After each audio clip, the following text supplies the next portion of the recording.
Kommer der en sang, der hedder Alting var smukkere, som nok handler om sådan noget med, at man kan føle sig helt fortabt i en anden menneske, fordi man er bare så forelsket.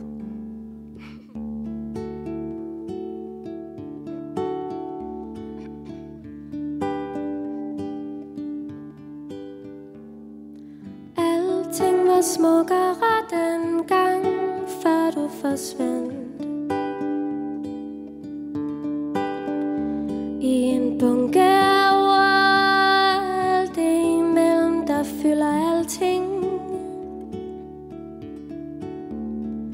og flyder ud som blåt blæk i et voksende mørke. Hvis det ellers var skrevet på noget, som tårer kunne drukne, hvorfor kan vi ikke ses, når nu vi begge vil? Og se, hvad det kan blive til. For hver gang jeg giver plads til dig i mig, så dør jeg lidt. Men jeg lever der for endnu mere. For alting var smukkere dengang, glasbær og sne,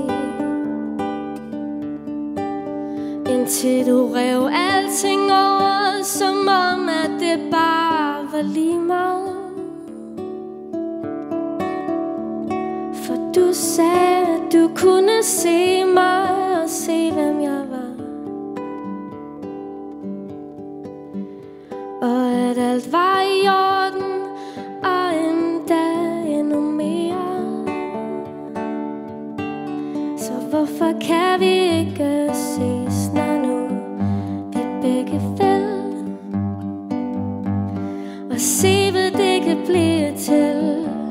For hver gang jeg giver plads til dig i mig, så dør jeg lidt. Men jeg lever der for endnu mere. Hver gang jeg giver plads til dig i mig, så dør jeg lidt. Men jeg lever der for endnu mere. Du gør mig så mat og forsigtig, du gør mig så tørstig og svag. Din stemme lever i mig, som et ekko i mit eget hjerteslag. Så hvorfor kan vi ikke ses, når nu vi begge vil? Og se, hvad det kan blive til. For hver gang jeg giver plads til dig i mig, så dør jeg lidt. Men jeg lever der for endnu mere. Hver gang jeg giver plads til dig i mig, så dør jeg lidt. Men jeg lever der for